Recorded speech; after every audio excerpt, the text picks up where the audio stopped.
Tony, so wonderful to meet you. How are you? How are you holding up? How are things going? They're going well. Thank you. Good to see you. Well, I don't even know where to start. This movie was riveting. You did such a phenomenal job on it. And I want to ask you, especially in this day, why are we so obsessed with true crime? You can't get enough. It is a good question. I think I don't watch that much true crime. So I might not be the best person to ask. In a way, it's like, why are we so obsessed with this Ted Kacynzski story? Yeah, There's so much material about it, and there's always a new documentary, and uh, um, I think movies are, people like to watch them because they're escapist, so going into the mind of somebody that's not you and thinks totally differently and carries out crazy actions is, fun, so it doesn't mean you're a bad person. right. No. Oh, no. I think, But yeah, it's it's interesting. fascinating. Yeah. Yeah, You know, because there's so many podcasts and things and movies like that. But I like I said, when I found that found out you were doing this film, I was like, okay, interesting, because it's not a documentary. It's like we're living this, and you had so much material to go through. You had his personal writings. You had people who knew him, who you know had communications with him. You had FBI photos. I mean, where did you even begin? that's a good question. It was a long process, started, wrote this, writing this 10 years ago, and Yeah. had done the research with what we had. And, for then it was enough, and it was enough to get going. And so it was just over time finding more things out, getting more access to the archives, finally going to Lincoln, Montana, talking to the people. So it was a really nice sort of like, you know, start here and then add a little more here, add a little more here. It wasn't this big, Right. informative dump of information we had to sift through. So it was kind of very natural and organic, and find something else like, from a neighbor. I'm like, oh, that has to go in the script. Oh, look, that can go here. So it was just, very fluid. So it was a very cool way to do it. It seemed like maybe we'd never make the movie, but eventually it happened. And, there's so much material that right up to the end, we were trying to get stuff in the film, and we filmed over an entire year. So each time we'd come back to film, we'd find some more information out and we'd shoot that scene, and, or we'd find something, on the location where he lived and inject that into the film. So Right. always on our toes of just sort of, you know, radar of what is interesting, what would be cool to show, cinematically, and Yeah. if so much stuff was left out, but like the stuff that was the least interesting to us was obviously this, law enforcement trope that we've just seen so much of, and wasn't really the interesting part of the story, Right. so we, but the concept from the beginning was to be extremely subjective, and then through subjectivity there would kind of be this objectivity. For sure. I mean, you watch it, and, like you say, you read that, you watch the news. I mean, I grew up with this. I follow the whole case, the whole story, and I'm just, here's this educated man, and then what he becomes and what's going through his head is just, it just floors me. And I wanted to know, through all of the research, through all the stuff that you did with Charto, like all the, just getting to know Ted and what was going on upstairs here. What surprised you? Was there anything that you learned about him that you thought, really? Like, really blew you away? What, we got to know him so well, it'd be like, you're like a family member in a way, like you understood how he would react to a situation, and that's what made writing the movie super easy by the end, or creating the Yeah. fantasies, is we just knew how he felt about women, and this is, what his ideal woman, and you'd write all this stuff down.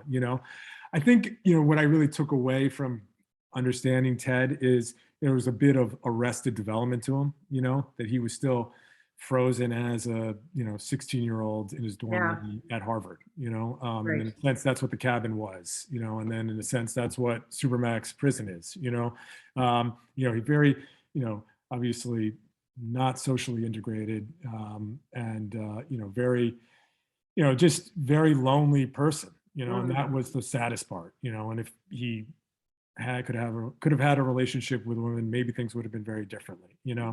it turned out very differently. So there was just sort of understanding the damage a little more than I would have expected. Mhm.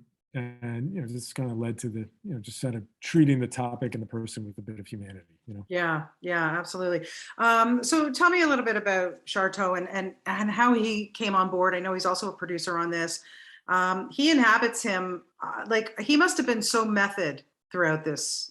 I would think just to get into the mindset of what this guy experienced, and he was amazing. I mean, I honestly thought that it was him for in certain scenes. Great. I just was like, oh my god, I hope he went to therapy after making this film. Oh, we Um, both went to therapy after making this yeah, film. after this, yeah, no, I should probably jump in. The He was incredible. I mean, attracted to me is how, his performances are always so physical, and if we're going to have a guy living off the land, living in, off the grid in Montana through all Yeah, the seasons, you had to believe it. And there's very few actors that have that physicality, but then also have the commitment. I mean, what was amazing working with Charlton is he was able to come back 4 different times in 1 year and film, come back, wow. emaciated, come back with the beard. He was so committed, and it was a really interesting process. I mean, the first time we filmed, he was completely method, never left the voice, never left the character. Ted Kacynzski could be a bit of a prick, Yeah, and had this inner wit, and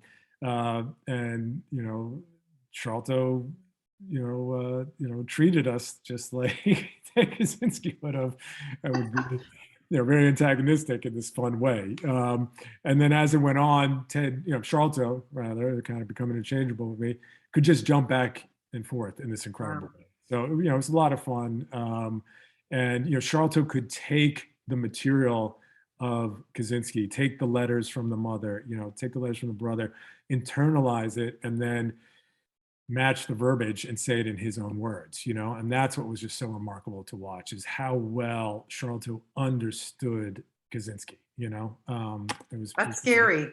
That's yeah, really scary.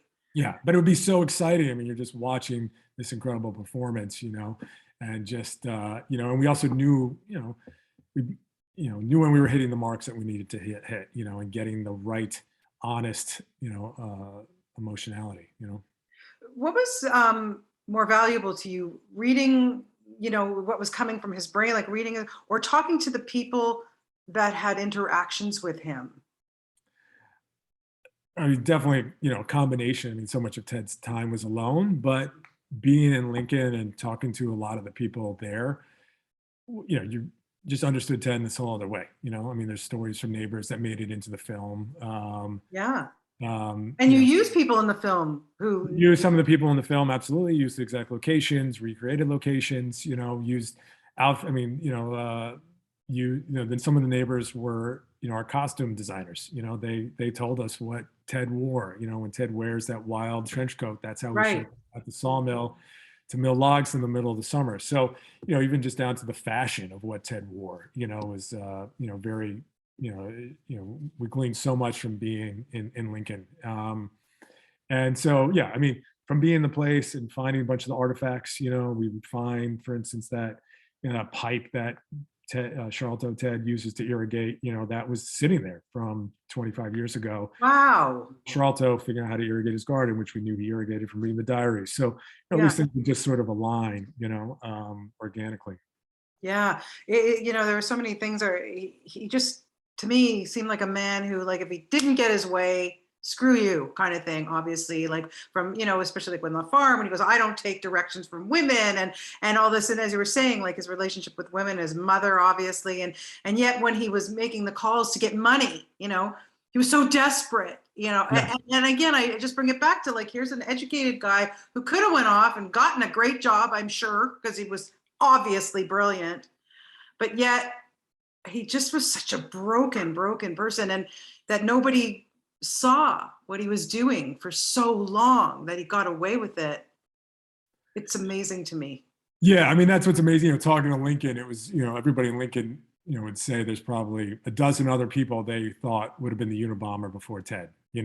So that was what was so amazing, is how he managed to be under the radar. And he, and especially with all those acts of sabotage, which people Right. didn't know about at the time that he was the one doing it. I mean, in a way, he was the worst neighbor you could possibly have, That's for sure. and and then and it was so brazen in a way nobody suspected that the guy next door would do all this, take all these destructive actions. They thought Yeah. it was, you know, people from the, environmentalists from the big cities coming to do environmental sabotage. So, that was almost this mathematical calculation he had, was that the more Mhm. brazen he was, the less likely people would suspect. So even up to the raid that, a few people knew was happening, they're like, there's no way it's that guy. And then, Ted Kacynzski had left all the evidence in his cabin, even though he had another secret cabin. And, if he hadn't done that, would they have found enough evidence to, figure out it was him? Who knows? But everything Right. was in his cabin, including the bombs, including the typewriters, including the code to his, his coded journal that wrote about, where he wrote about all his crimes. Yeah. Yeah. Yeah. Well, do you think like if his brother hadn't ultimately turned him in because of the, his writings, that's how he detected, like, do you think that he would have ever gotten caught? I mean, maybe eventually, I don't know. Maybe he would have slipped up. It's hard to say. The guy was an evil genius. Absolutely.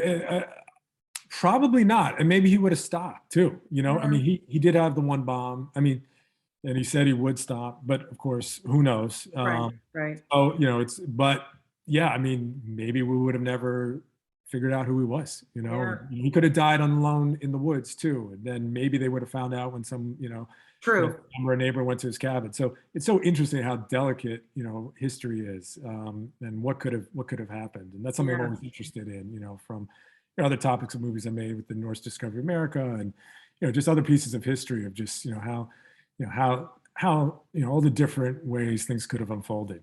But yeah, I mean, what's interesting is that Ted had so much vitriol for his brother's wife and made Right. such an impression, even though he had never met her, and Yeah. made such an impression on his sister-in-law that she's the one that read the newspaper and was wondered whether it was her brother-in-law's writing. But if he was just on the outskirts and she had no idea who he was, Of it course. might not have got him. So yeah, Yeah. it was interesting how it unfolded, and in a way, it's like, yeah, the FBI didn't solve the case, but but that was an incredibly smart move of what they did, and very risky, to allow the publication of the manifesto. So it's like, the FBI had one very smart, bold move there that led to the arrest, and and that's is kind of another fascinating part of the story.